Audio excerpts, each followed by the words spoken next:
génération de 45. Et c'est ça qui m'avait guidé dans tout mon parcours professionnel, médical et chirurgical d'ailleurs. Donc ces points de départ étaient importants et ça m'a permis aussi de m'intéresser par ricochet à la médecine nazie. Et la chose qui m'avait frappé le plus pendant le procès de Nuremberg de médecins nazis et en général de procès, c'est que tous les grands criminels de guerre ont tous, à la fin, quand on leur demandait s'ils plaidaient coupables, à la façon américaine, il fallait à la fin lui dire s'ils étaient guilty ou not guilty. Et puis je peux vous dire, 100% des gens étaient not guilty. Le seul qui avait du mal à dire, c'était Goering qui s'est suicidé dans la nuit. Mais sinon, tous les autres, ils se sentaient absolument pas coupables de ce qu'ils ont fait pendant toute cette période. Sans parler des expérimentations humaines, inhumaines même, où ils faisaient mourir les gens pendant ces expérimentations. Et donc, ils n'étaient pas coupables. Et ils étaient sûrs qu'ils avaient raison. Et c'était vraiment tout à fait inacceptable. Mais ça m'a permis de comprendre. Et puis ça m'a permis surtout de savoir pourquoi j'ai fait telle ou telle chose. Je ne parle pas de la chute parce que ça, c'est un épiphénomène qui est survenu, il conclut bien le livre. Qui n'était pas prévu, mais enfin, c'était un peu prévu aussi. Bon, si vous voulez, je vous donne quelques détails sur la chute après. Mais ce que je voulais vous dire, si j'ai écrit ces livres sur l'insistance de mon entourage, de mes enfants, de mon épouse surtout, et si j'ai accepté de le lire et de le faire, parce que Jean-Jacques, qui est là à côté de moi, il m'a interviewé, ça fait combien de temps? Une vingtaine d'années? 2003. Hein? 2003. 2003, je croyais que c'était plus que ça. Non, tu es sûr? Bon, il m'avait interviewé plusieurs fois et après, si j'ai laissé tomber, je n'ai pas donné suite avec tout ce que tu as fait.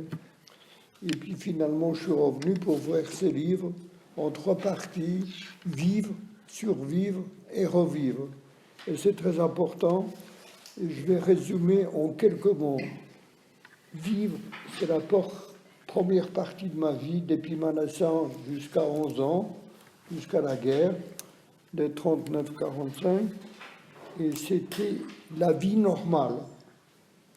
Et cette période est extrêmement importante. J'ai estimé cette période fondamentale pour ma vie future après. Et c'est pendant ces premières années, c'est parce que nous, les anciens déportés juifs, la grande majorité, nous avons bénéficié d'une enfance de 0 à 10 ans, grosso modo, d'une façon extrêmement positive et harmonieuse, quel que soit le milieu social de mes camarades, plus ou moins aisés ou pas aisés, peu importe, on a tous bénéficié d'un environnement familial extrêmement positif. On était aimés et appréciés par nos parents, nos grands-parents, qui s'occupaient de nous comme tout un chacun maintenant le fait maintenant avec ses enfants. Et ces 10 années que nous avons vécues dans la protection et l'amour nous ont permis de vivre la 3e période que je vous ai décrite sous forme de revivre. Si on avait eu une influence malheureuse, je pense que nous serions devenus tous des délinquants ou des assassins. Et le fait qu'on ne soit pas devenu, c'est parce qu'on a eu cette enfance de la première période extrêmement positive et heureuse. Je passe là-dessus. Maintenant, la 2e période de survivre, il est évident, quand il faut survivre une période qui s'échelonne sur 6 ans presque, disons 5 ans et demi, c'est une période assez longue, surtout lorsqu'elle se déroule dans des conditions des difficultés effroyables. Et donc, il fallait survivre. Et survivre, c'était aussi important et guidé souvent par notre entourage, même dans des conditions très difficiles, c'est-à-dire pendant la guerre. Et comme je l'ai indiqué, c'est que moi, ma survie m'a été dictée par ma mère à l'âge de 13 ans, lorsque j'ai eu ma bar mitzvah kabem. Mes parents sont sortis d'une torpeur extrêmement grave. Ils étaient déprimés tous les deux lorsque mon frère aîné a été fusillé devant eux. Pour l'exemple, pour rien, il avait 22 ans. Et donc, quand il a été fusillé, mes parents étaient vraiment complètement déprimés. Ils n'arrivaient pas à s'en sortir de cet assassinat. Et à l'occasion de ma bar mitzvah, ils se sont un peu, comme on dit, ils se sont engagés à me permettre à faire la bar mitzvah, c'est important. Oui. Et à cette occasion, ma mère m'a pris, j'étais relativement petit, elle m'a pris sur le genou comme un petit garçon. Elle m'a dit, maintenant tu as 13 ans, tu es adulte, tu dois prendre toutes tes actions sur ton compte à toi, mais sache une chose, ce que je te demande, c'est très important. Premièrement, il faut que tu saches que les gens qui meurent, qui nous quittent, c'est vrai que c'est une grande douleur pour nous. Ils nous en guériront, peut-être probablement pas, mais la plus grosse perte est celle pour celui qui est mort. C'est-à-dire celui qui est mort, surtout prématurément, c'était toute la chance de la vie qui lui restait devant lui a été fauchée et ils sont très perdants. Et effectivement, j'ai compris cela parce que si je prends mon frère qui a été fusillé à l'âge de 22 ans, il y a des centenaires actuellement. Moi, j'ai enterré Georges Langer il n'y a pas longtemps, il y a quelques mois. On a enterré, il avait 108 ans. Oui. Un ancien résistant, Georges Langer. Eh bien, mon frère aurait pu encore vivre aujourd'hui, alors qu'il a été fusillé en 1940. 40, ça veut dire presque 80 ans. Il aurait 100 ans. Il aurait pu vivre toute cette vie-là et tout ce qu'il aurait fait. Donc, savoir que les gens qui meurent, ils meurent pour eux d'abord. Ils meurent pour le peu de vie qui leur restait à vivre encore. C'était le premier enseignement. Le deuxième enseignement, c'était pas un enseignement, c'était un ordre. C'était un oukase, parfaitement, en me disant ni ton père, ni ta mère ne survivront pas à cette guerre. Parce que vraiment, les conditions étaient très difficiles. Ta sœur, qui est jeune, c'est vrai, mais elle est très malade aussi. Probablement, elle ne survivra pas non plus. Mais toi, il faut que tu fasses tous les efforts possibles, imaginables, pour survivre. Essayer de survivre. Pourquoi? L'ordre continué, il faut que tu survives pour essayer de voir si la partie de notre famille qui vivait en France, parce que nous étions en Pologne, qui vivait en France est vivante, et si elle est vivante, de les retrouver, de leur raconter ce qui est arrivé à toute ma famille ici en Pologne. Et cet ordre m'a porté pendant tout le temps, depuis 1943, depuis qu'elle m'a parlé de l'âge de 13 ans, jusqu'à la libération, et même après. C'était extrêmement puissant. Et chaque fois que j'avais des coups de découragement et de déprime, parce que quand on vit dans des conditions difficiles, on côtoie la mort tout le temps. On est vraiment avec la mort si proche, c'est qu'on a envie d'être souvent parmi les mourants, avec les morts. Et bien, je me souvenais la phrase de ma mère, et puis je me ressentais. Voilà. Donc, c'était très important, une indication comme ça, c'était ma résistance à moi. quand dans mon don, comment j'ai fait pour résister, j'ai dit il y en a d'autres qui avaient des armes, qui faisaient sauter des trains, etc. Ma résistance, c'était la phrase de ma mère Voilà. qui m'a permis de survivre. Benjamin, tu veux peut-être aussi parler? Benjamin va parler après. Comment? Non, je parlais que Benjamin, s'il voulait dire un mot. Je peux dire deux mots. Je peux dire deux mots sur. C'est un très beau livre. Moi, je trouve qu'il y a un rythme qui est beau dans la narration. C'est très ramassé. C'est un récit qui est assez aéré et qui laisse le temps, quand même, au lecteur pour le comprendre. Il n'y a pas d'urgence dans le récit. Il n'y a pas d'urgence dans la manière dont les choses sont dites. Il y a une respiration. Alors, est-ce que le fait de faire du marathon a joué dans ce fait qu'il y ait de la respiration dans ce livre? Parce que moi, je trouvais qu'il était un livre qui respirait, qui était effectivement avec un souffle, mais un souffle de coureur de fond, peut-être. C'est-à-dire, il y a un rythme apaisé. Il ne faut pas aller trop vite, parce que sinon, on n'arrive pas à faire les 42 km. Mais il ne faut pas aller trop lentement non plus, parce que c'est quand même de la course, donc il faut avoir un peu de rythme, quoi. Voilà. Parce que donc c'est des paragraphes, finalement, ce ne sont que des paragraphes qui sont séparés chacun par une ligne blanche, Oui. et ça laisse le temps de le lire, voilà, ça laisse le temps de s'aérer. Donc je trouvais que ça permettait à un récit de se déployer sans être oppressant. Ça ne devient pas écrasant, en grande partie grâce à cette scansion, si on veut, non, ce rythme-là, ou ce souffle-là, quoi, effectivement. En tout cas, il faut du souffle, ça. En tout cas, on sent que c'est des choses. Il faut du souffle. En tout cas, on sent que c'est des choses qui auraient pu être dites en 800 pages, mais qui le sont finalement en 140 pages. Et on sent que chaque paragraphe aurait pu être très développé. Il y aurait eu peut-être des milliers de choses à dire, mais c'est très agréable de voir que en fait chaque paragraphe se tient. Et que la narration est assez ramassée. Voilà, il y a une tenue, comme on tient son souffle, encore une fois, effectivement. Voilà, ça semble vous plaire, ce que j'ai dit, je ne sais pas. Mais il m'a semblé qu'il y avait quelque chose, Jean-Jacques parlait de la marche aussi, il y a quelque chose d'un certain rythme, d'une certaine...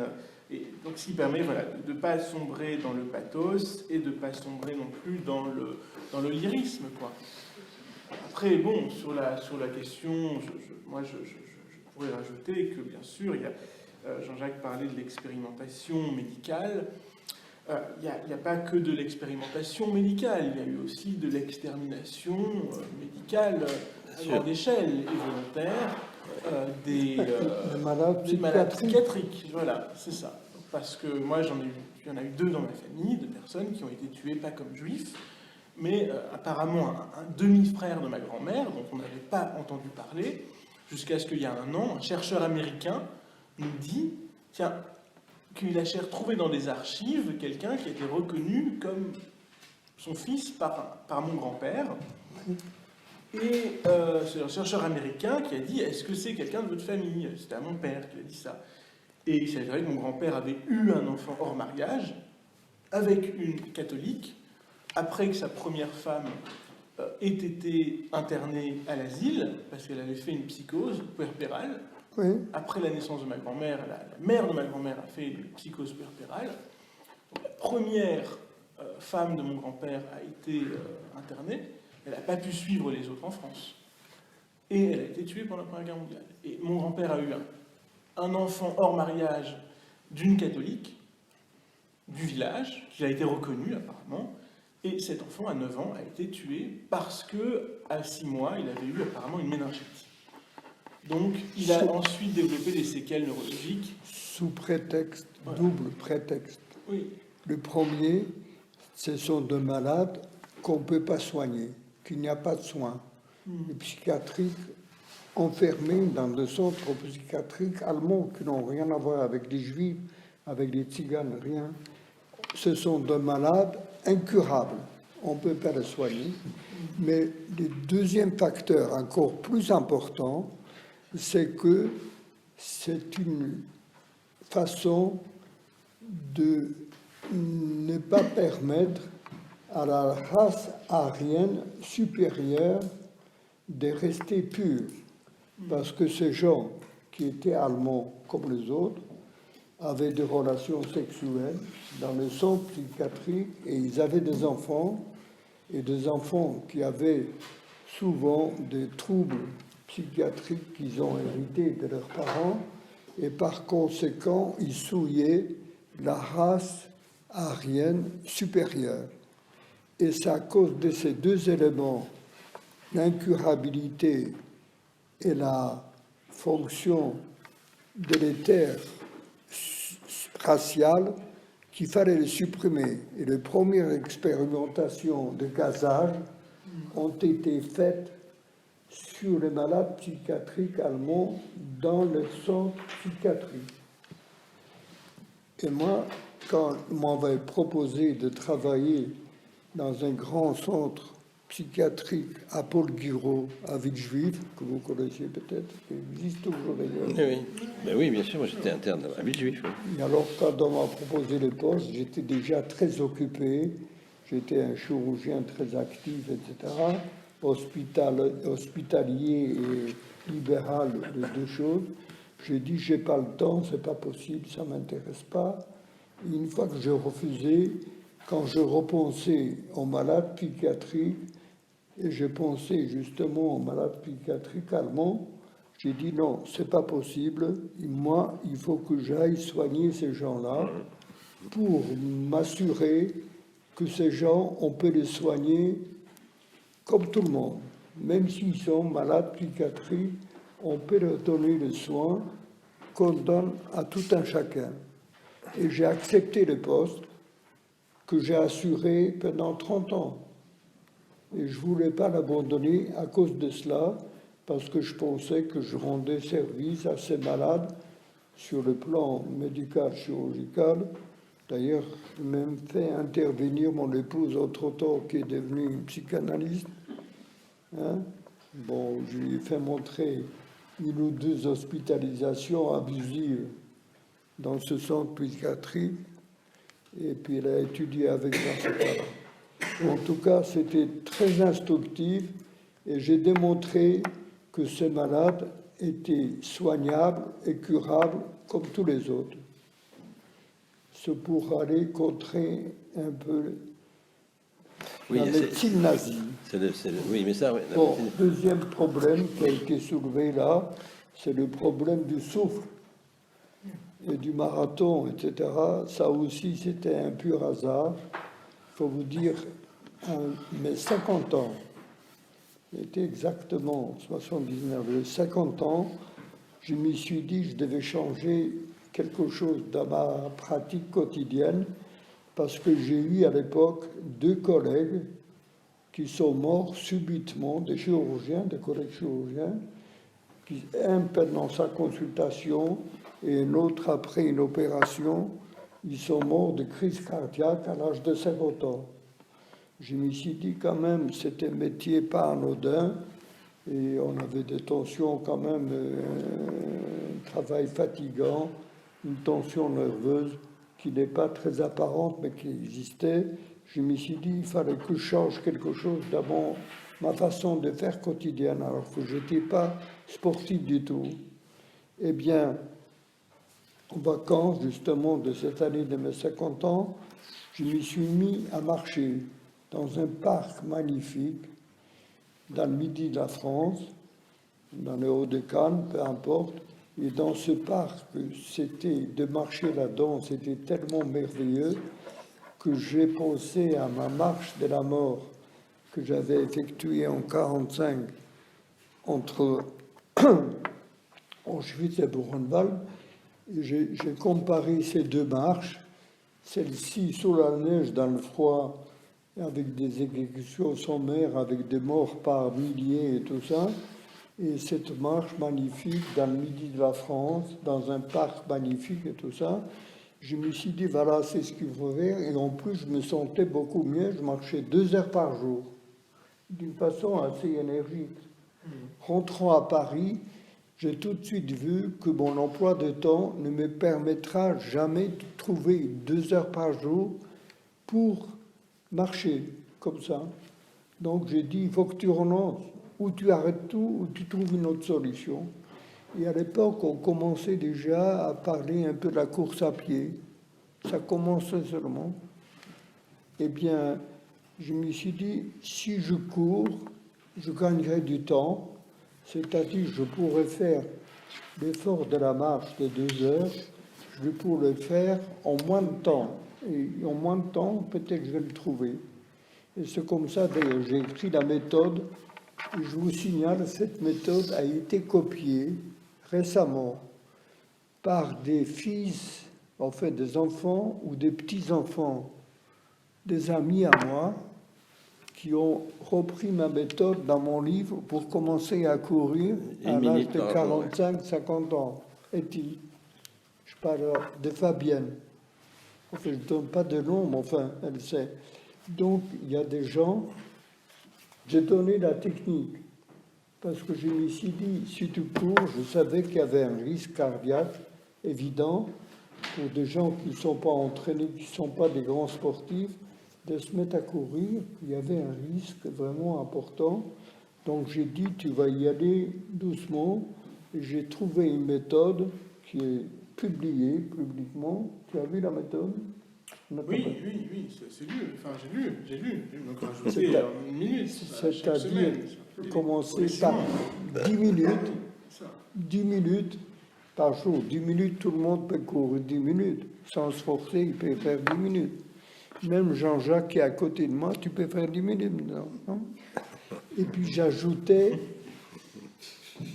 1 minute par semaine, à condition de courir au moins 4 ou 5 fois par semaine, 10 minutes plus 1 minute par semaine.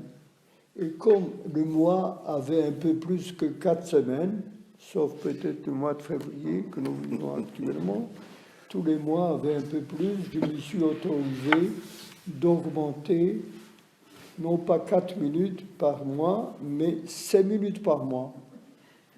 De sorte, si vous commencez à 10 minutes, vous ajoutez 5 minutes par mois, au bout de 3 mois, vous êtes 10 plus 15, ça fait 25 minutes. 25 minutes, ça commence à compter. Mais 3 mois après, vous avez 25 minutes plus 15 minutes. Et vous arrivez à 40. Et 3 mois après, encore 15 minutes, vous arrivez à 55, etc. Et puis cette méthode m'a permis de progresser comme ça, d'une façon, mais c'était vraiment, sur la montre, pas une seconde de plus. Et deuxième condition, d'avoir un équilibre cardio-respiratoire parfait.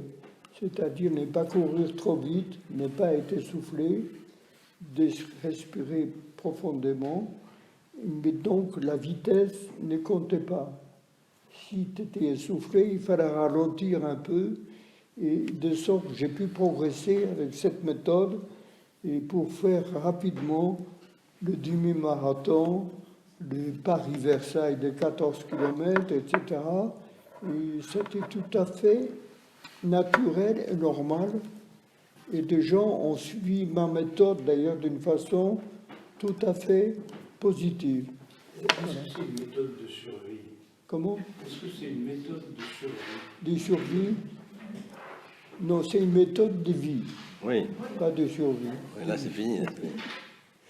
Bon, en tout cas, je pense cette façon d'habituer votre corps d'une façon extrêmement progressive. Ça, c'est appris au camp, qu'on peut s'habituer à tout dans des conditions, les pires conditions d'alimentation, de travail, de climat, tout ce que vous voulez, à condition que les choses ne soient pas trop brusquées. Si elles sont trop brusques, on succombe. Sinon, si on le fait d'une façon progressive, on peut s'habituer à tout. Et c'est pour ça qu'il y a, aux Indes, vous avez, par conviction religieuse, vous avez des gens aux Indes qui restent debout sur une jambe, je dis bien une jambe, pendant 15 jours, sans boire ni manger. Et ils tiennent le coup 15 jours comme ça. Alors je me suis dit à l'époque, si ils peuvent tenir comme ça 15 jours, pourquoi est-ce que moi, à 50 ans, je ne peux pas courir le marathon, etc. Et je suis arrivé au bout d'un certain temps faire un marathon, d'abord un semi-marathon, après un marathon, peu importe. J'en ai fait 7 quand même. Voilà. Donc, si vous voulez, on peut le faire, il suffit d'avoir la méthode et la détermination. Voilà. Qu'est-ce qu'il fallait dire d'autre? Non, mais il y a un point qui Non, reste. mais c'est vrai, ça vous donne la respiration. Ouais. Si vous vous dites, ça y est, je crois qu'on proteste qu'on en a marre du marathon, d'accord, je comprends. Non. Maintenant, je fais plus de marathon, je fais du vélo et du step. C'est une autre méthode. Mais enfin, elle a l'avantage de se faire à la maison. Avec la fenêtre ouverte. Comment? Avec la fenêtre ouverte. La fenêtre ouverte. Pas toujours, moi, quand il fait pas trop. Voilà. Bon. Oui, et non, c'est vrai qu'il y a un point qui est dans le livre, qui court dans le livre. Et tel que moi aussi je te connais, c'est quand même vrai que il y a une insistance plus forte que tout à propos de ceci, qu'il y a un reste, un terrible reste dans chaque déporté, et peut-être dans les descendants des déportés et dans d'autres gens, quelque chose qui reste comme une boursouflure de l'histoire, quelque chose qui reste incompris, quelque chose qu'on doit porter et qui ne peut pas passer dans la parole. Alors peut-être que ta méthode du corps, là, ce corps qui est parlant, qui devient agissant, mais il y a comme un enjeu de quelque chose d'un reste grave dans ce qui s'est passé, n'est pas anodin, bien sûr, mais ça reste comme un impossible véritablement à transmettre. Alors, on est arrivé à se revivre, mais il y a quelque chose là de cette cruauté, comme ça, de cette cruauté si terriblement active, qui fait que ça n'est pas tenable, quoi. Et je pense que ça a modifié certainement la question même de la subjectivité, ça a modifié la question de l'amour de la vie, ça a voulu tellement enlaidir la vie qu'il faut la refaire vivre belle, hein, mais qu'il y a quand même cette sorte de, comme tu dis, dans le camp, moi j'ai appris que, hein, et c'est très bien ça, mais il y a cet enjeu de, je sais pas comment dire, moi j'appelle ça une boursouflure, une sorte de vacuole, une sorte de lieu psychique qui n'entre pas dans la vie psychique, qui reste toujours en retrait.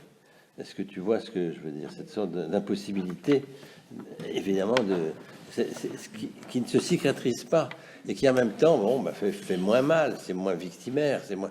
Mais elle est là, cette partie, cette difficulté. Hein, et ça, moi, je le ressens parce que ma famille a été touchée, parce que je connais des gens comme toi. Il y a cette voilà, et qui fait que le public, les gens veulent savoir ce qui s'est passé, hein, veulent savoir ce qui s'est passé, parce que il y a cette part de cette mort devenue terriblement un objet. Et justement, toi, tu as eu cette faveur, cette chance et cette possibilité, cette phrase de ta mère, etc., qui a donc donné que la mort ne pouvait pas être qu'un objet comme ça, voilà, et qui a permis donc de donner une vie autre. Il y en a d'autres, tu vois. Moi, j'arrive pas à le formuler vraiment, ce que je veux dire. Mais... Non, le fait de ne pas avoir parlé pendant des années, dire même des dizaines d'années, on n'a pas parlé, c'était pas par hasard. En fait, il y avait, pour mon analyse à moi, il y avait deux sortes de gens qui ont survécu à la Shoah, plus ou moins longtemps, dans deux endroits effroyables que vous connaissez. Eh bien, il y avait des gens qui avaient déjà une vie avant leur déportation, c'est-à-dire ils étaient adultes, ils avaient une profession, un métier, ils étaient mariés, ils avaient des enfants, et ces gens qui ont tout perdu, et ont été déportés, quand ils sont revenus, ils avaient envie de parler par rapport justement avec tout ce qu'ils ont perdu par rapport avant la guerre. Et il y en a qui voulaient parler. Et ils venaient dans des endroits où il y avait des groupes de gens qui venaient les écouter. Souvent des gens dont les membres de leur famille ont été déportés aussi. Et ils venaient par exemple à Lutetia, où les déportés arrivaient, ils venaient avec des photos de leurs proches qui ont été déportés, et ils agressaient les déportés survivants en leur montrant les photos. Moi, je me souviens, on m'a montré, est-ce que vous avez connu mon frère? Comme si, compte tenu des conditions que nous vivions, on ne pouvait pas connaître les gens. D'abord, ils n'étaient pas du tout comme sur la photo. Et deuxièmement, dans ces conditions-là, on ne connaissait pas les noms des gens, on ne savait pas grand-chose et tout ça. Et même si on connaissait, on ne pouvait pas dire à la mère de ces jeunes hommes qui a été déporté, dire comment il est mort, même si on le savait. Donc on se taisait, on ne disait rien. Et les gens étaient déçus qu'on ne leur donne pas de renseignements. Et ceux qui racontaient leur vécu, les gens ne voulaient pas les croire. Ils disaient qu'ils étaient dérangés psychiquement et qu'ils racontaient n'importe quoi qui était impossible à concevoir et à croire. Et dans l'assistance, comme toujours, il y a quelqu'un qui est plus intelligent que les autres, bien entendu, et qui se levait en disant « Monsieur, ce que vous racontez, cela nous semble impossible à croire que ça soit arrivé, mais si c'était vrai, ce que vous racontez, comment se fait-il que vous êtes vivant à nous en parler? Qu'avez-vous fait pour rester vivant? » Parce que les gens qui écoutaient, ils pensaient, dans ces conditions effroyables, tout le monde devait être mort. Et si quelqu'un a survécu, il a sûrement fait des choses condamnables ou critiquables qui lui ont permis de survivre. Et ces quelques personnes qui voulaient parler se taisaient après, ne voulaient plus parler. Il y a eu une silence qui est tombée, et je peux vous dire, cette période que j'ai vécue en Israël, c'était la même chose. En Israël, on ne voulait pas entendre parler des déportations. C'était un sujet tabou jusqu'à procès d'Eichmann en 1961, c'est-à-dire 45 à 61, c'est 15 ans après.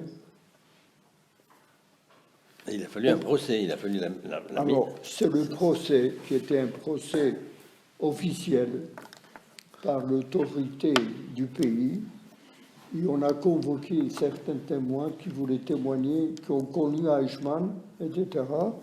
Et c'est là, ces gens se sont mobilisés pour venir témoigner contre Eichmann. Et c'était un courage énorme, et là on les a écoutés, et là tout le pays, tout l'État d'Israël a découvert qu'il y a eu une Shoah, qu'il y a eu une résistance, qu'il y a eu tout cela grâce au procès d'Eichmann. S'il n'y avait pas eu le procès d'Eichmann, je pense que les choses auraient évolué tout à fait autrement. Voilà. De la deuxième, les autres, les deuxièmes, ceux qui ne pouvaient pas parler. Je n'ai pas compris. Ceux qui ne voulaient pas J'ai parler. vu qu'il y a deux catégories de gens. Ceux qui avaient Ah oui. l'autre catégorie. En ce qui me concerne, moi j'étais conscient et je conseillais à mes camarades de ne pas parler. Parce que je pensais de parler de nos déportations était grave pour notre survie personnelle. Et je pensais que si on voulait quand même revivre, essayer de rentrer dans la vie, il ne fallait pas ni parler, ni même, si possible, de ne pas penser à notre vécu d'avant. Et c'est vrai que moi, je l'avais décrit d'ailleurs à Jean-Jacques, j'avais dit que derrière moi, il y avait un fossé énorme dans lequel étaient ensevelis tous mes proches, mes parents, mes grands-parents, mes oncles, mes tantes, mes cousines, enfin de nombreux de ma famille. Et à côté d'eux, il y avait encore de centaines d'autres milliers de victimes, comme ça, dans ces fossés. Et si je regardais dans le fossé, je sautais dedans. Ah oui. Et donc, je m'étais donné un ordre de devenir un cheval qui a 2 œillères, qui ne peut regarder pas seulement en arrière, même pas de côté, parce que s'il regarde de côté, il risque de voir quand même le bord du fossé quand même, et donc regarder qu'en avant de soi. Un cheval comme ça, avec 2 œillères, et c'était la seule façon de pouvoir rentrer dans la vie, et faire n'importe quoi, mais faire autre chose. Il y a une phrase de Simone Weil, lorsque on a beaucoup parlé d'elle à un moment donné, qui transmet le fait que pourquoi en parler? Parce qu'après tout, moi j'y suis pour rien, disait-elle. Ce qui s'est produit, j'y suis pour rien. Pourquoi je devrais en parler? Voilà, c'était un peu sa position. Oui. Et à un moment donné, elle s'est mise à parler, bien sûr, pour ses enfants, comme toi d'ailleurs, que quand tes enfants, quand tes petits-enfants, tes enfants ont 15 ans, C'était bien plus tard. bien plus tard, oui, c'est ça. C'était d'ailleurs, mon fils, notre fils, a témoigné dans le livre. Gaël, oui. Et c'est bien peu, si j'ai commencé à parler, c'est grâce à lui. Parce que moi, j'avais dit dans ma famille, pendant de longues années, premièrement, je ne voulais pas vous trop parler, quand ils étaient jeunes, de ma déportation, et que deuxièmement, je ne voulais pas, rien au monde, retourner ni en Pologne, ni en Allemagne, parce que je trouvais que le sol de ces pays de l'Est, surtout, était imprégné du cendre, des cendres et du sang de tous les nôtres, et je voulais plus fouler ce sol-là. Et après, je me suis rendu compte qu'en fait, toute l'Europe a été contaminée par les virus nazis allemands, et que quand vous allez à Auschwitz, il y a dans une des salles, je ne sais pas qui d'entre vous ont fait le voyage, dans une des salles, il y a une comment on appelle ça, une map de l'Europe, au centre Auschwitz, et vous avez tous les convois de toute l'Europe qui arrivaient vers Auschwitz, de partout de l'Europe, de tous les pays européens. Donc c'était déjà, comme je dis aux gens quand je vais là-bas, il y avait déjà une Europe unie aussi à l'époque. Et à l'époque, l'Europe était unie justement inféodée au nazisme allemand. Et par conséquent, cette Europe peut renaître aussi. Enfin, remarquez, on a eu quand même 70 ans de répit, mais enfin, il y a maintenant comme ça des réminiscences quand même assez graves et inquiétantes. Mais ils ne vont pas y arriver, ne vous inquiétez pas. À propos de l'antisémitisme, je suis hors sujet là un peu, excusez-moi, mais enfin c'est quand même actuel, non? Non, mais oui. Non, mais ton livre lutte contre l'antisémitisme, ça permet de lutter contre l'antisémitisme.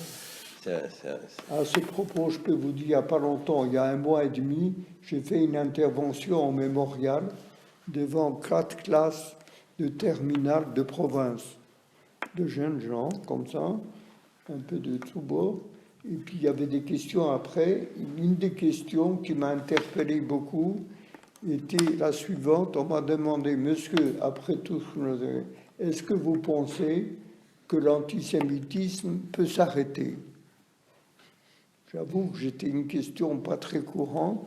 J'étais un peu interpellé, mais très rapidement, et comme il faut trouver une réponse quand même, j'ai dit, bon, ben écoutez, ce que peut vous rassurer une chose, c'est que l'antisémitisme ne va pas disparaître.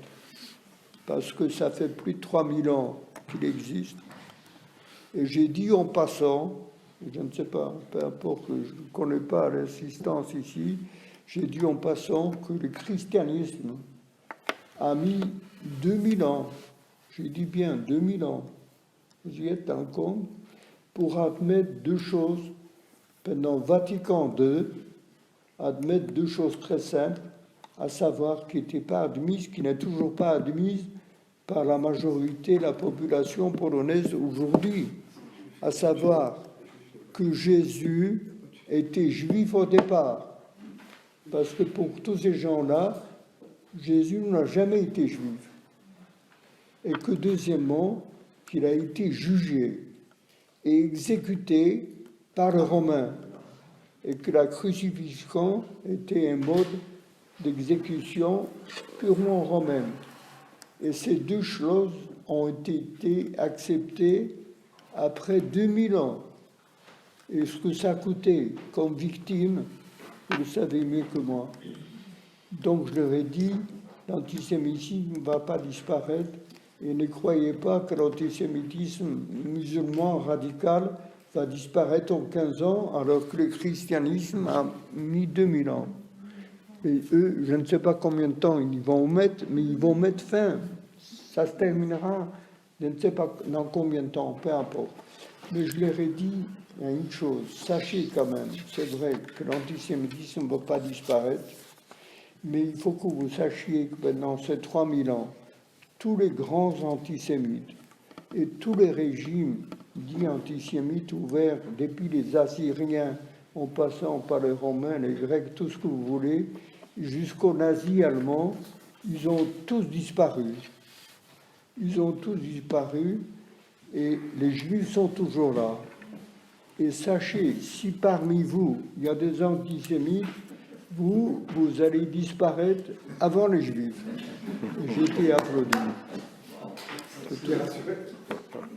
C'est comme ça. C'est ce que j'ai trouvé comme réponse. Mais c'est vrai que tous les grands antisémites ont disparu. Ils finiront par disparaître même aujourd'hui. Même ceux qui ont profané de 80 tombes près de Strasbourg, dans le cimetière. Ils vont disparaître. Et les tombes, on va les restaurer. Oui. Je voulais revenir, vous parliez tout à l'heure de ce cheval. Il faut parler fort. Pardon. Parler fort. Oui, bah déjà, parce que j'ai besoin de... Alors j'enlève le machin, parce que ça fait un mouvement possible. Oui, donc... Je voulais revenir sur ce que vous disiez tout à l'heure, cette image de ce cheval avec ses œillères. Je ne sais pas si c'est possible de répondre, on ne reste pas indiscret, mais qu'est-ce qu'on ressent quand on est survivant? Qu'on ait besoin d'être un cheval avec des œillères pour continuer à survivre? C'est-à-dire parce que si vous pensez aux souffrances endurées par de vôtres proches, avec lesquels vous avez vu quelques années et tout ça, si vous y pensez tout le temps, je vous assure qu'on n'a plus envie de vivre. Quand vous savez comment votre père, votre mère ont vécu pendant 4 ans et ce qu'ils ont souffert, si vous y pensez tout le temps, à mon avis, c'est incompatible avec la vie. Et si on veut rentrer dans la vie, et au contraire, vous demandez non pas ce qu'ils ont vécu, mais qu'est-ce qu'ils auraient voulu que je fasse moi en étant vivant? Et le seul, si vous voulez, la seule façon de nous encourager, de penser ce que l'on faisait, ils auraient apprécié cela. Chaque fois que je faisais quelque chose, je pensais à mon père ou ma mère, qu'est-ce qu'ils auraient pensé s'ils avaient su que j'ai fait telle ou telle chose. Et je savais que ça leur ferait probablement plaisir. Et donc, je le faisais d'autant plus volontiers encore. Et c'est un stimulant très important. Donc, un stimulant dans les deux sens.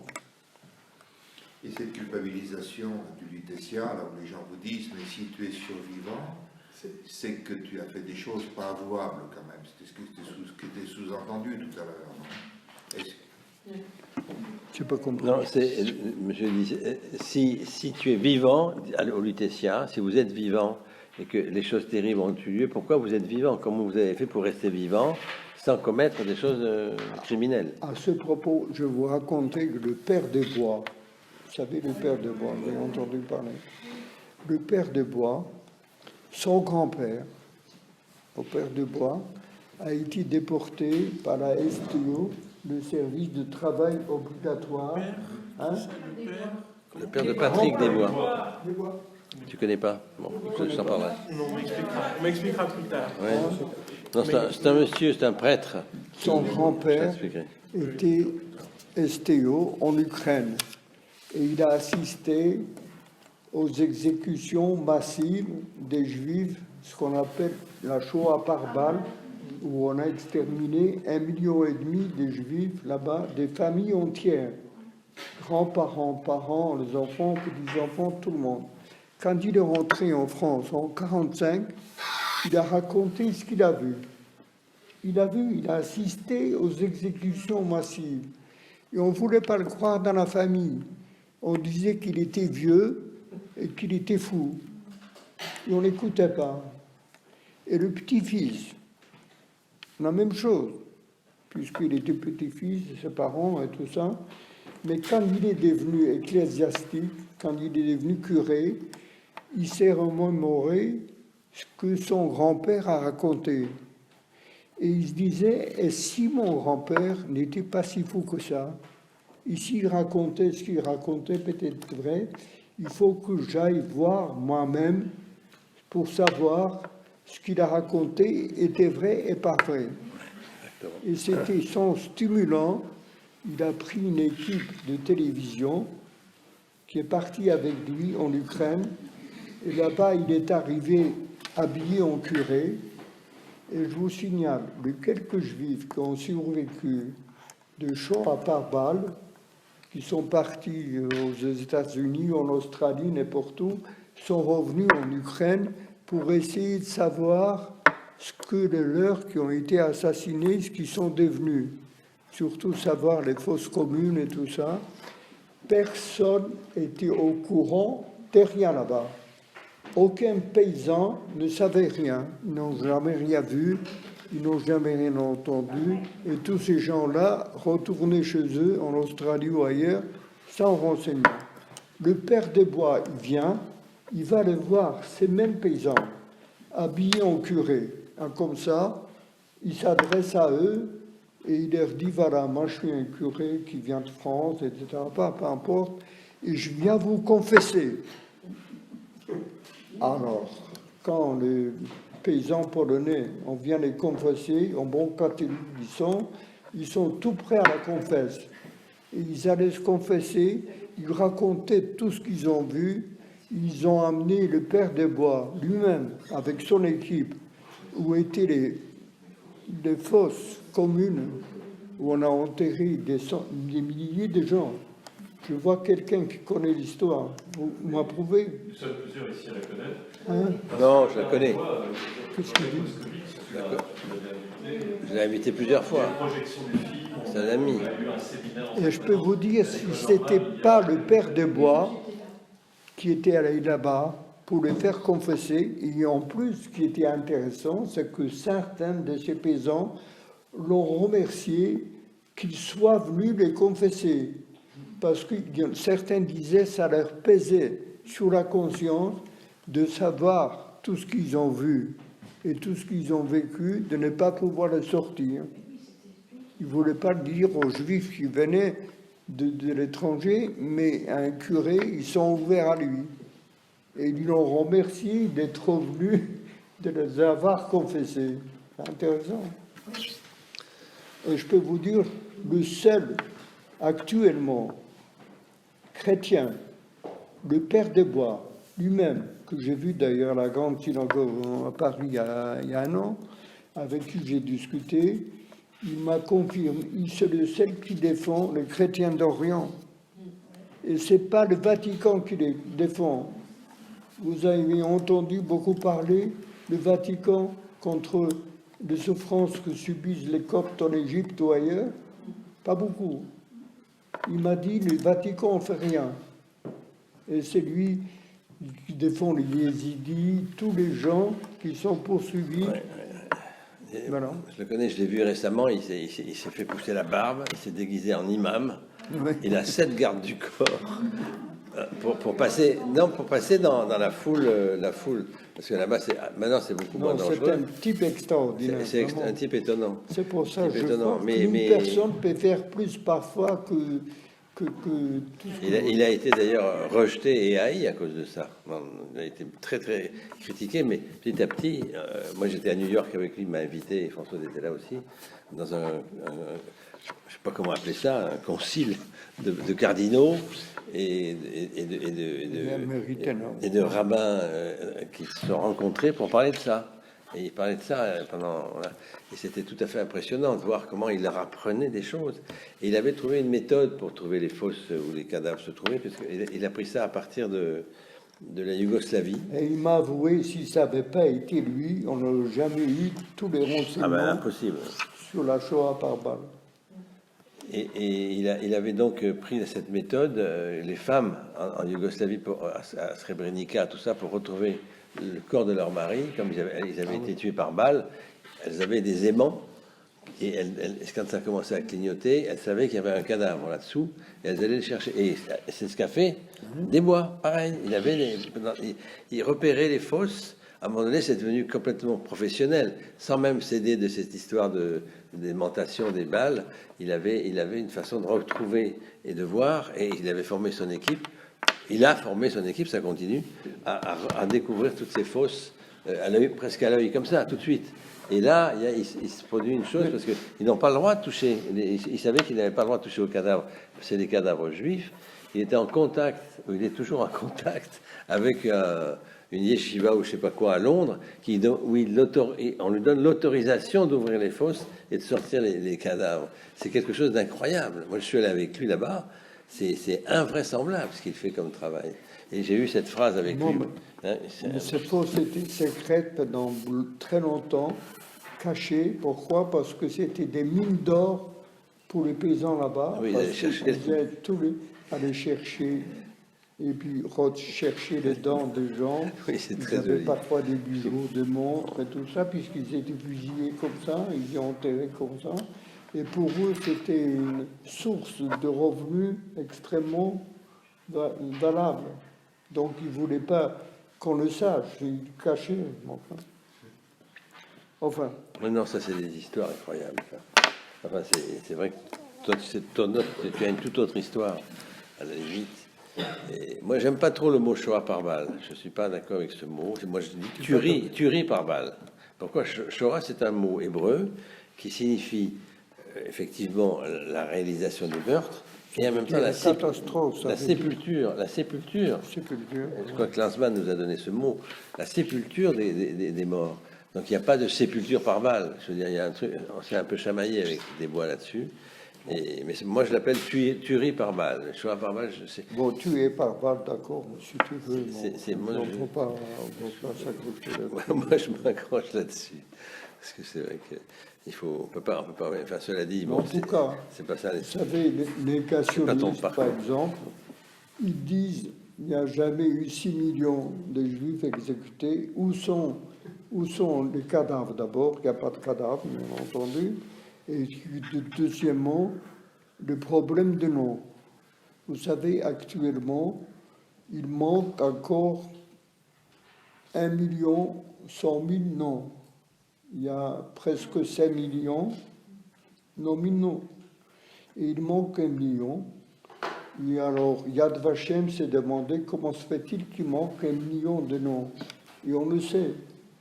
Parce que la majorité des gens, des noms qui ont été recensés, des gens exterminés pendant cette Deuxième Guerre mondiale, étaient signalés par deux membres de la famille, de certains membres de la famille qui vivaient en dehors de l'Europe, qui vivaient aux États-Unis, au Canada, en Australie ou dans d'autres pays, et qui disaient, moi j'avais un oncle, j'avais une tante, j'avais ceci, qui s'appelait comme ça, elle était dans tel endroit, elle a été déportée, elle a disparu, donc on les déclarait comme étant disparu pendant le Shoah. Mais il y a eu justement un Shoah par balle, il y a eu des familles entières qui n'avaient personne à l'extérieur, pas tout le monde avait de la famille à l'extérieur d'avant la guerre, et qui n'ont pas été déclarés par personne. Et maintenant, les états civils de tous ces pays, Ukraine, Lettonie, Lituanie, tous ces pays baltes, tout ça, ces états civils sont ouverts. On peut y accéder.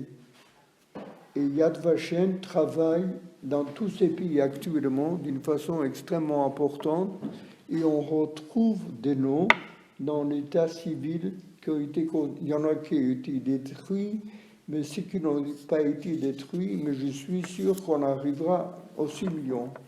Pas de mon vivant, mais peut-être dans 5 ans, dans 10 ans, il y aura 6 millions. Ça, c'est détail important. D'après Patrick Desbois, même plus. Hein?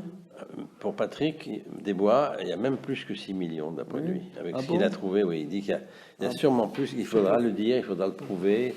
Bon, voilà, mais ça, c'est... Enfin, ce sont des petits détails, mais qui comptent quand même. Oui. Derrière les mots paix, calme, humour, recul qui émanent de ce que vous dites, il y a un mot très important, c'est le mot parole.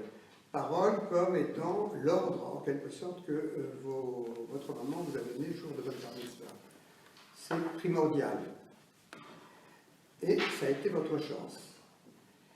Je vais vous raconter une histoire.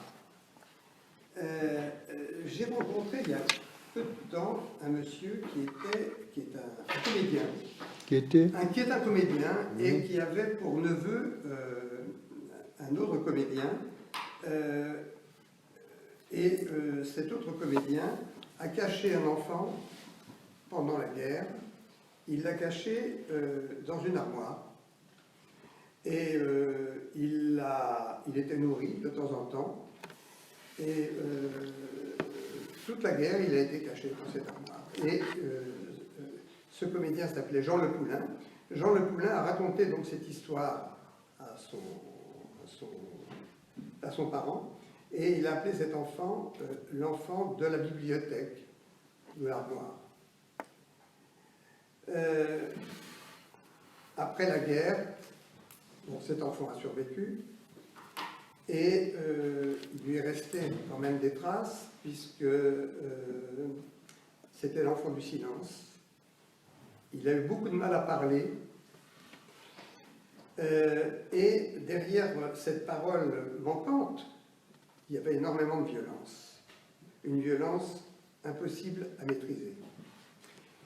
Avec en plus des tics qui étaient les tics que l'enfant avait lorsqu'il était dans cette armoire et qu'il était obligé, il ne savait pas pourquoi, il était obligé de se raconter des histoires. Alors, il parlait. Hein, et voilà. Et donc, cet enfant n'a pas eu cette chance puisqu'il avait survécu, mais parce que c'était l'enfant du silence. Cet enfant du silence, eh bien, c'était moi. Hein? C'était moi. Ah bon? Et je dois dire que quand je vous écoute, je dis quelle chance vous avez eue de pouvoir profiter de cette parole de votre maman, qui était d'abord, c'était une bénédiction, c'était un moyen de respirer ce que l'enfant que j'étais n'a pas pu faire. Et je trouve que, voilà, il y a une inégalité, mais c'est pas jalousie, une inégalité dans le sort, des fois, de rescapés de la Shoah. Oui. Ça me fait penser aux gens en Chambon-sur-Lignon. Vous savez, là-bas, ce qui était particulier, de toute façon, dans beaucoup d'endroits en France, on se méfiait des voisins. On faisait des choses, on ne voulait pas que le voisin le sache, parce que soit ils étaient dénoncés, surtout s'ils voulaient cacher des juifs. Et bien là-bas, il s'est trouvé qu'après la libération, on s'est rendu compte que pratiquement 90% ou 95% des familles, qui étaient des protestants en général, qui vivaient dans cet endroit, avaient caché des juifs, mais à l'insu de leurs voisins. Et personne ne savait, tout le monde croyait qu'il était le seul à cacher, et surtout, ils sont méfiés beaucoup d'en parler aux voisins, et le voisin faisait la même chose par rapport à lui. Et quand ils ont été libérés, ils se sont rendus compte que 90%, 95% des gens avaient caché des juifs. C'est pour vous dire, la méfiance était quand même assez importante. Il y avait une réalité quand même. C'est qu'il y avait des... Et en Pologne, les gens, ce qu'on appelle des gens, le juste parmi la nation, c'était un peu particulier parce qu'il y a des juifs qui ont été cachés, mais ils étaient cachés aussi longtemps qu'ils pouvaient payer tant par mois. Et alors, quand ils payaient, ils avaient un peu d'argent devant eux, donc ils payaient, et donc ils étaient cachés, on leur apportait à manger, etc. Mais une fois qu'ils n'avaient plus d'argent à payer, et c'est juste là qui les a sauvés jusqu'à là, les prenaient, les amenaient à la Gestapo pour les dénoncer. Et ils étaient déportés après. Il y a quand même eu 10 000 justes en Pologne. Hein? Il y a quand même eu 10 000 justes en Pologne. 10 000 justes. Oui. Mais je vous signale, madame, qu'en Pologne, il y avait 3 300 000 juifs, et qu'en France, il n'y avait même pas 300 000. Et en France, 75% des juifs ont survécu. Et là-bas, malgré les 10 000 justes que vous dites, eh bien, 90% des juifs ont été assassinés. Sur les 3,3 millions, il survivait 300 000. Donc, tout c'est une question de proportion. Il est vrai, en chiffres exacts, il y avait plus de justes nommés en Pologne qu'en France. Mais par rapport à la population juive, vous voyez que ça n'a rien à voir. Pour monsieur, vous venez de nous livrer vraiment quelque chose de formidable. Monsieur vient de nous dire comment cet enfant du placard, c'est lui, de l'armoire.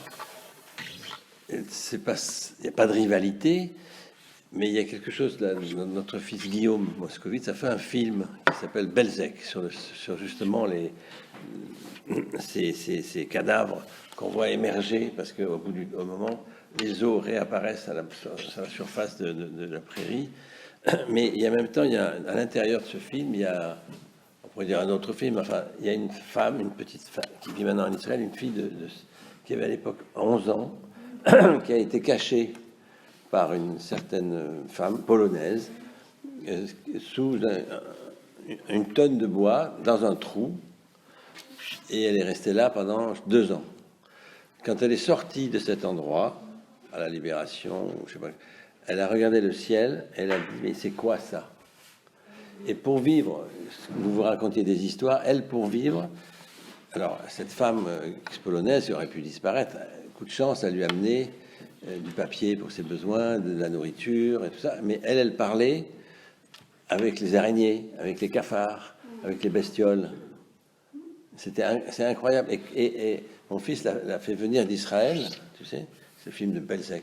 Et elle vient et elle tourne autour du trou où elle a vécu comme un fauve de sa tanière. Elle n'en revient pas d'avoir vécu là pendant tant de mois. Comme ça, c'est extraordinaire. Ce que vous dites là et ce que vous avez dit de vous est extrêmement important. Alors c'est vrai que vous n'avez pas été déporté, elle n'a pas été déportée, mais elle a été cachée d'une manière telle que finalement c'est comme si, hein, c'est une sorte de voilà. Et elle était à 200 mètres de la Gestapo. Elle est peut-être sortie 1 ou 2 fois pendant sa captivité, je ne sais pas comment dire, pour se recacher tout de suite. Elle était consciente de ce qui se passait. Et ça, c'est pour faire écho à ce que vous avez dit. Ça. Il n'y a pas de rivalité, là. Comment? J'étais tout jeune, parce que je venais de naître, on m'a mis là à l'âge de 2 ans, ah oui. Jusqu'à l'âge de 5 ans, jusqu'à la fin de la guerre. Vous saviez que vous ne deviez pas vous manifester. On me disait surtout de ne pas bouger, de ne pas respirer, de ne pas...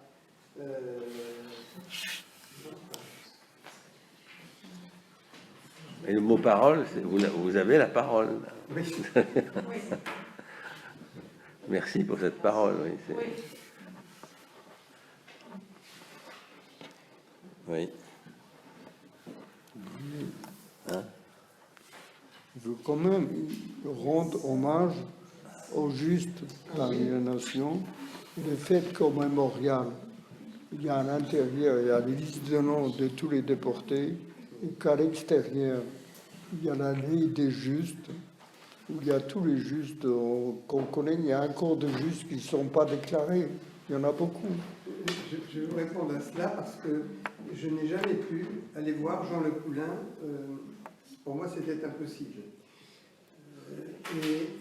Un jour, je me suis autorisé à trouver sur le requin le nom de sa mère.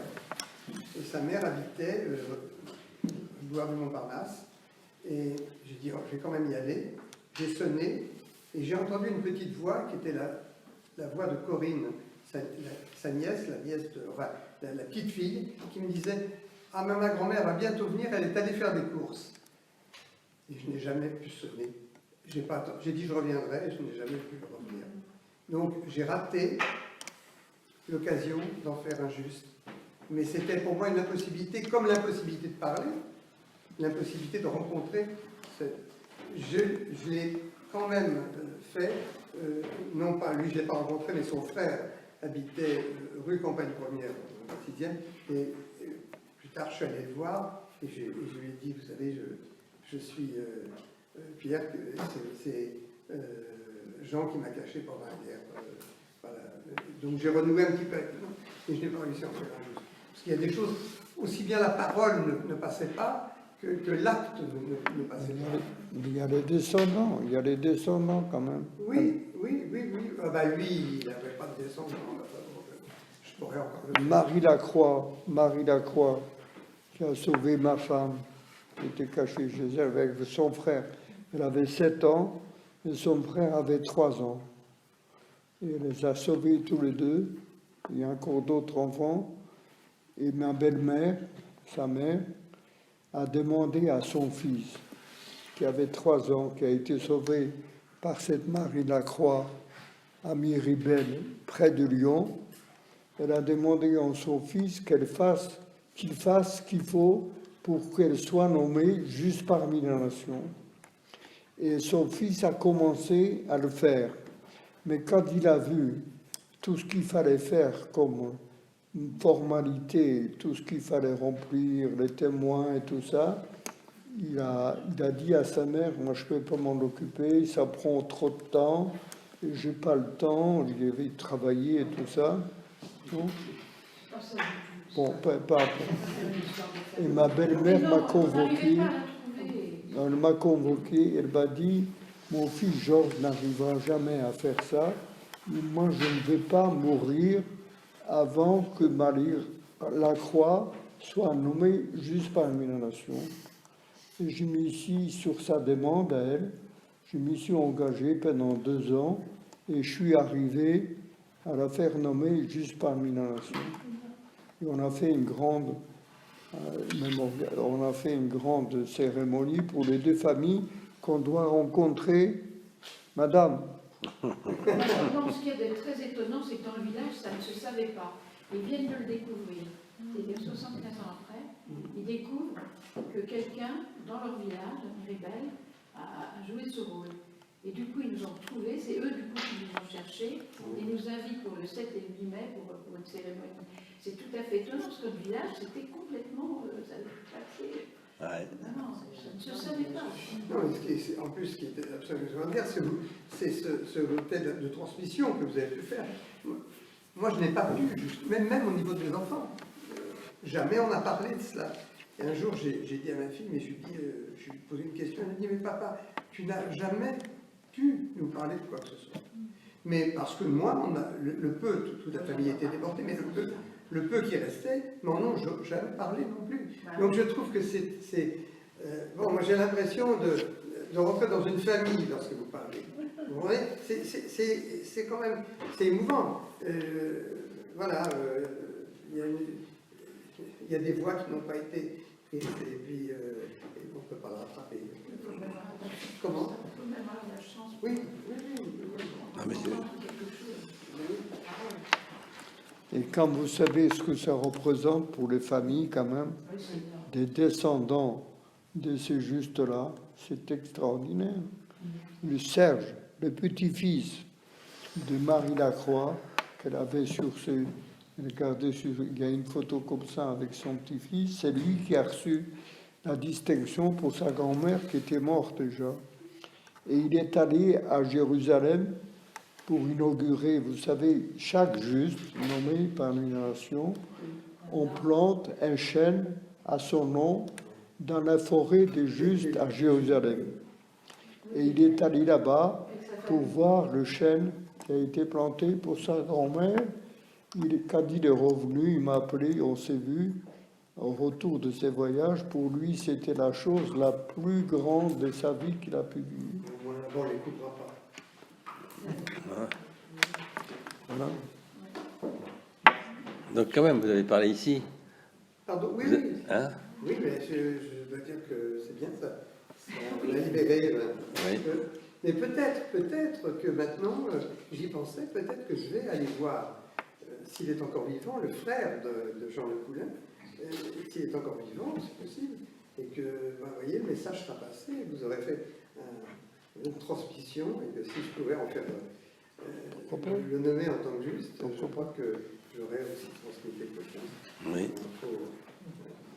La plupart ont été nommés en un titre posthume. Pardon? La plupart des justes ont été nommés à titre posthume. Oui. Oui, Donc la démarche, elle peut avoir lieu. Oui. C'est un peu d'administration. Comment? C'est un peu d'administration. Non, mais en même temps, moi je trouve ça étonnant que ici, aujourd'hui, où le mot parole est présent dans le livre, vous aussi, c'est pas parce qu'on parle que je dis ça, mais que la dimension de l'acte de parole qui touche au corps, et le corps corps, mémoire, parole, il y a quelque chose qui a tenu et qui fait que vous êtes là. C'est quand même impressionnant. Je veux dire, c'est formidable parce que les enfants de 2 ans, ils ont des petites maladies, ils ont des petits ennuis, des scarlatines et des choses comme ça, j'imagine. Donc il y a quand même eu tout un, je sais pas comment dire, tout un, vous devez le savoir, hein, le désarroi de l'enfant et qui pleure. Enfin, comment ça a pu se passer, comment ça a pu se dire et comment c'est, voilà. Hein? Il y a des choses que j'ai pu dire, mais... Vous avez parlé à quel âge? Vous avez j'ai parlé à ça, juste après quand je suis sorti. 4 ans, je crois. Bon, on va arrêter là. On va arrêter là. Oui. On continue encore un peu, puis on arrête. On va continuer un tout petit peu et on arrête. Ah oui, encore un peu. Si, non, tu veux parler? Oui, non, c'est important aussi qu'il y ait des lieux de mémoire pour ceux qui ont permis aux autres Parle de plus fort. survivre. Ouais. Je ne vais pas ajouter non plus ma famille, chacun ajoute sa famille. Oui. Enfin, mais moi, je n'avais pas compris pourquoi dans ma famille qui a survécu du côté de ma grand-mère à Agnon, pourquoi est-ce qu'ils ont mis une plaque pour les gens qui ont été déportés, mais ils auraient dû mettre une plaque aussi pour les gens qui ont survécu grâce aux habitants du lieu. Quoi. Ça, c'était un sujet de discussion dans la famille. Mais c'est la mairie, je crois, qui n'a pas voulu mettre une plaque pour ceux qui ont survécu. Autant pour ceux qui ont été déportés depuis là. Il y en a aussi qui ont été déportés, arrêtés. Mais bon, on met toujours sur les monuments, on met Oui, toujours... oui, mais il aurait pu y avoir aussi... Pourquoi la mairie n'a pas voulu? J'ai pas compris. Qui est-ce qui a mis une place pour les gens qui ont survécu? Comment? Qui a mis une place pour les gens qui ont survécu? Non, mais il aurait pu être indiqué que grâce aux habitants du lieu, il y avait eu des gens qui avaient survécu, pas forcément une plaque avec leur nom, mais il aurait pu être indiqué que grâce aux habitants du lieu, certains avaient... Oui, sauf qu'il y a eu des résistants en 42, il y a eu des résistants en 44. Oui, En 42, ils n'étaient pas nombreux. En 44, tout le monde était résistant. Donc aussi, c'est difficile d'honorer aussi des gens qui sont venus au moment où il ne restait plus rien. Quoi. Mais personnes qui cachaient, ce n'étaient pas des résistants. Ça pouvait être des résistants, mais pas forcément. Avant ma mère me le disait, on ne devait pas se méfier des Boches, on devait se méfier des villageois, parce que c'est eux qui nous dénonçaient. Mais Ça, chacun c'était en a ses 42. expériences. Moi qui ai vécu la Deuxième Guerre mondiale et qui était une enfant cachée, avec ma famille, mes parents, j'avais 7-8 ans, on s'est baladé, ils se sont promenés dans toute la France, on a trouvé dans chaque petit village où on s'est réfugiés, des Français qui nous ont aidés, qui nous ont protégés, qui ne disaient rien, ils savaient très bien que les gens qui leur parlaient avec cet accent à couper le couteau, c'était pas des Bretons comme ils disaient, mais que c'était des Juifs, et pourtant on a été partout extraordinairement protégés. Mais il y en avait combien par rapport au Je ne sais pas, je ne peux pas vous dire, mais alors chaque fois j'ajoute que c'est par chance, mais c'est une chance qui s'est restée. Ah, mais c'est Vous savez, J'ai pas de rencontre. je vais vous dire, dans, L'école et les mauvaises juste à côté c'est de ordinaire ce chez qu'il nous, raconte. il y avait une femme qui était catholique, qui était mariée à un juif, qui avait 2 enfants. Pour être sauvée, elle a dénoncé son mari et ses 2 enfants. Alors on voit de tout. Pour être sauvé, c'est-à-dire. Elle était catholique. Oui. Elle a dit, mon mari et les enfants sont juifs. En France? Oui, 24 du Faubourg Montmartre. Oui. Bonne nouvelle. C'est pour ça qu'elle devait être sauvée, je pense. Mais parce que les Allemands sont venus, Oui. et elle a dit, si ils faisaient des rafles, et donc elle a dit, mais moi je ne veux pas mourir. Mais elle n'était pas menacée en tant que française. Mais c'était pour elle, je raconte l'histoire telle que je l'ai. Oui. Je ne vais pas l'interviewer, cette femme. En réalité, elle a eu tellement peur que le mari, elle a dit, bon voilà, moi je vends ça, mais moi, laissez-moi la vie. Non, c'est des choses qui sont... Et je comprends très bien que vous puissiez dire, on a été sauvés, on nous a cachés. Tout à fait. Moi j'ai été caché pendant la guerre. Là, c'est tout. Mais il y a... Bon, il faut tomber sur les mots. Pardon ? Mon père a été, dans un premier temps, dénoncé par les concierges de l'immeuble, dans un second temps, caché. Le 16 juillet 42, il était caché par une amie de la famille catholique qui avait été mariée à un juif, décédé déjà. Et mon oncle, et voilà, je peux le dire ici parce que je peux lui rendre hommage, il est décédé hier, il a fait des démarches pour que cette femme ait le titre de juste parmi les nations. Il y a eu une cérémonie et ça a été remis aux enfants. On a chanté, Non, mais puisqu'on utilise le mot de résistant, que c'est le nom de la salle, les Justes, ce sont des résistants. Les résistants, c'est pas ceux qui ont des flingues pour tuer les Allemands. Les résistants, c'est ceux qui savent sauver leur vie, c'est ceux de façon correcte et qui savent mener un combat, peut-être passif parce qu'ils n'ont pas les moyens de faire autrement. Mais la résistance, c'est très très vaste, cette affaire-là. Et c'est vrai que chaque Juste, c'est un résistant, c'est sûr. Pour moi, c'est pareil. Oui, non, mais la plupart ont résisté et ont couru un danger immense, la plupart du temps, que je sache. Est-ce que tu me dises quelques mots sur la chute? Oui, vas-y, attends. Tu veux lire?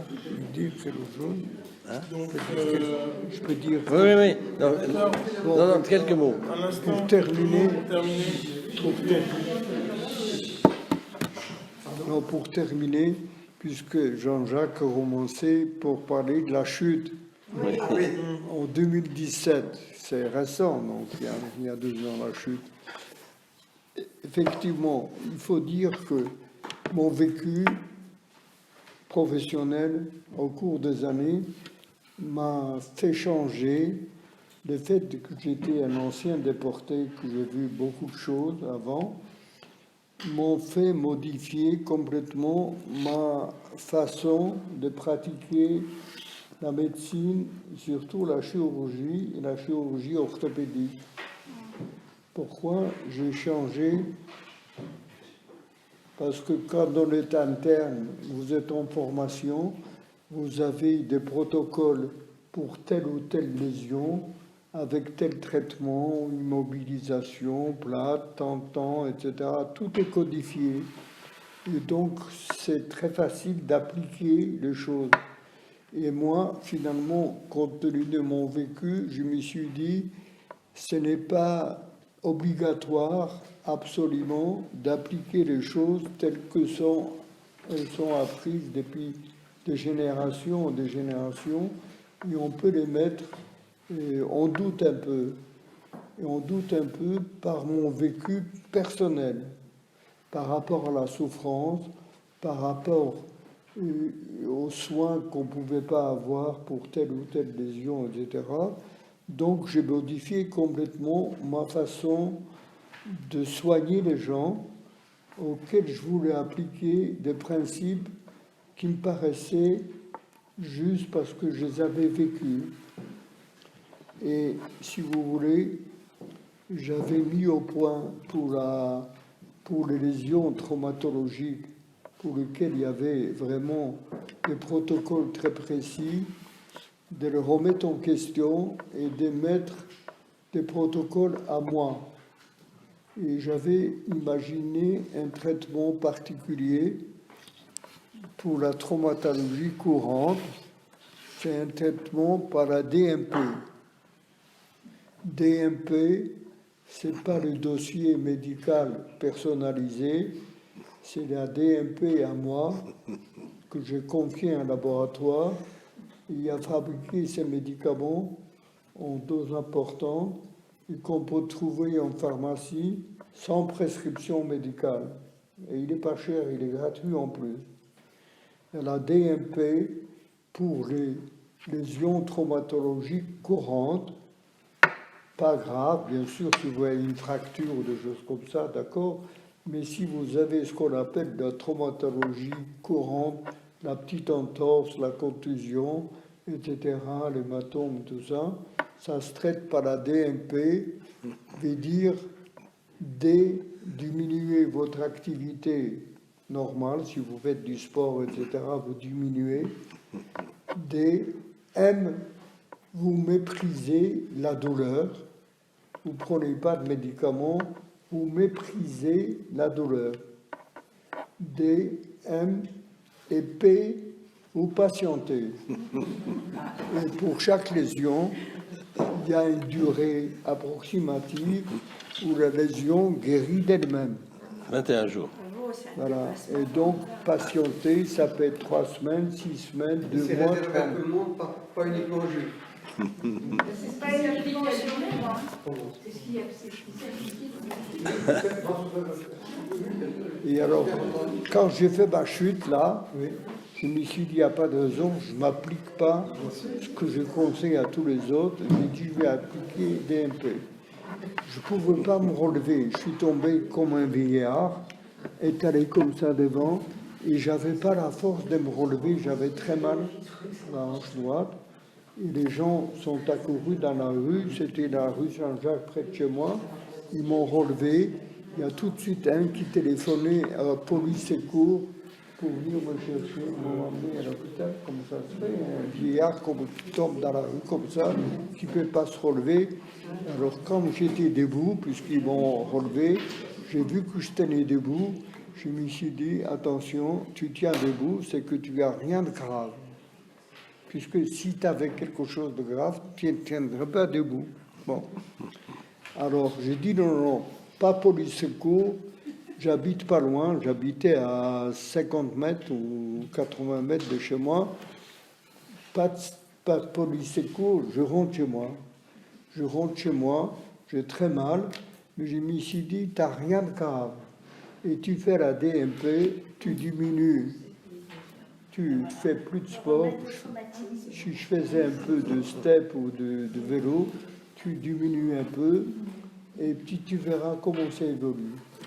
J'ai toujours très mal, mais en fait, je me suis dit, puisque je tiens debout et j'arrive à faire du vélo, c'est pas grave.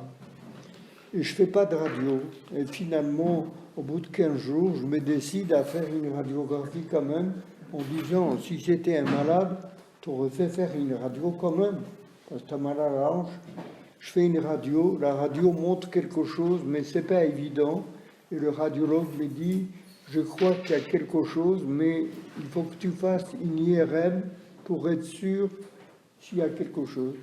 Comme l'IRM, j'ai tardé à la faire, j'ai continué à marcher avec 2 cannes béquilles, en souffrant le martyre, et au bout d'un certain temps, quand même, je me suis décidé de faire l'IRM, où on a découvert que j'avais une fracture du col du fémur, mais qui était engrainée. C'est-à-dire, il n'y avait pas de déplacement. S'il y avait un déplacement, je n'aurais pas pu marcher. Je serais sûrement opéré, mais comme il n'y avait pas de déplacement, j'ai marché dessus et j'ai favorisé la consolidation par le fait de continuer à marcher. Et j'ai guéri comme ça, sans opération, sans soins, sans rien. Et quand je me suis décidé, après l'IRM, voir un collègue chirurgien, pour dire quand même, j'ai déconné, un ancien élève, il me dit, tu as déconné tellement que tu as guéri tout seul, voilà. Et tout. Donc j'ai guéri de ma fracture sans rien, sans traitement, sans opération, rien du tout, par la DMP, que j'ai conseillé.